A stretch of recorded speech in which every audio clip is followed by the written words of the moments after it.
We all know what it's like to be cold, to not be held, be alone. And Hold Me explores this to an extent. Written by Neil Gaiman himself, the author of works such as Sandman, Good Omens, and Coraline, Neil offers his penmanship to this single issue of Hellblazer, focusing on John Constantine taking a stroll through the city to meet up with some folks, all the while a ghost of a man who died, alone, is seeking warmth from someone, anyone, who is only leaving behind a trail of corpses. Let's grab our matches and our coats and look into Hold Me. There's nothing more pathetic than a god who begs. You're the one soul that would come up here to collect myself. Can't even be a corpse in peace. Wacky hasn't even got a book of himself. And you're going to hell. Because of my life you don't. You thought you should go to hell, half-breed.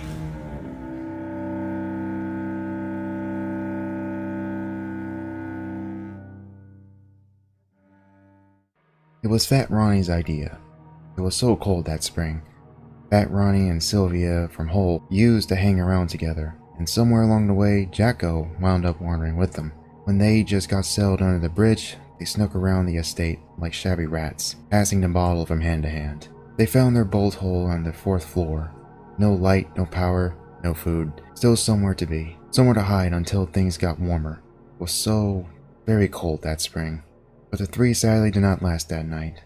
As it got colder, as the ice formed on the glass and on the road, Sylvia and Ronnie sadly closed their eyes for the last time. But Jacko did not rest. He was still freezing.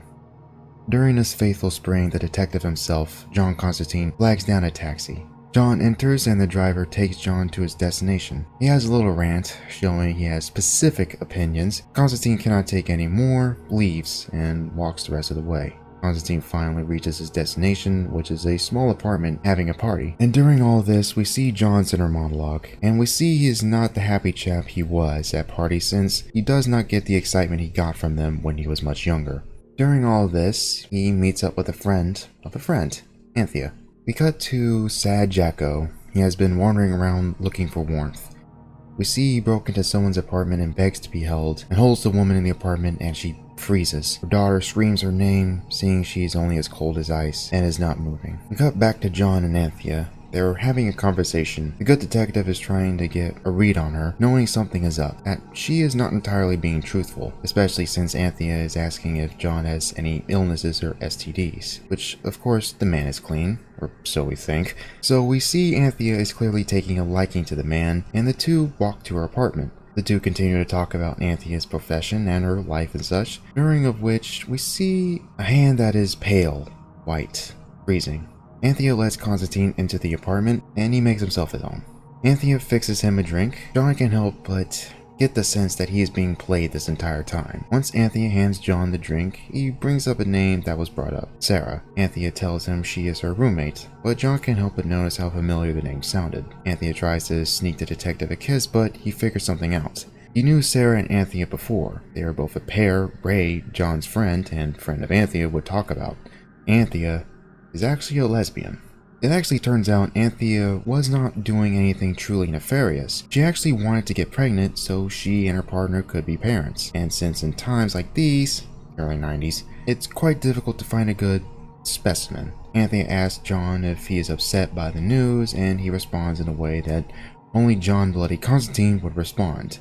Ah, fucking hell, what is it with you people? There's some kind of son of me back, walking sperm bank, with Joel's welcome.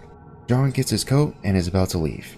He tells Anthea that she could have just asked him, and he could have been okay with it. But because of the deceit, John leaves. As the detective walks, he runs into the daughter of the woman from earlier.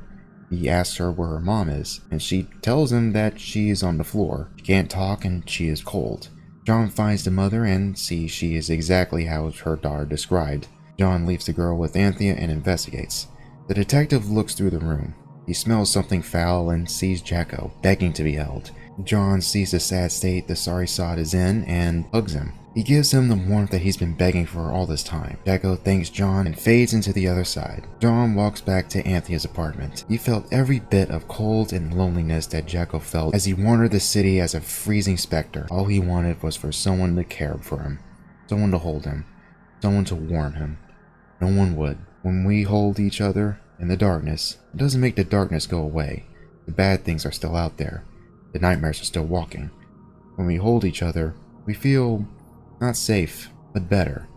It's all right, we whisper. I'm here. I love you. And we lie. I'll never leave you. For just a moment or two, the darkness doesn't seem so bad when we hold each other. Anthea walks out of her apartment, sees John is in somewhat of a state of disarray. All he asks is that she hold him and the two hug. And that, ladies and gentlemen, was Hellblazer issue 27, Hold Me. I hope you enjoyed me going over this story, and I hope you have a safe journey wherever you are. Be sure to like, comment, subscribe, all that usual jazz, and always, keep warm, Wanderers.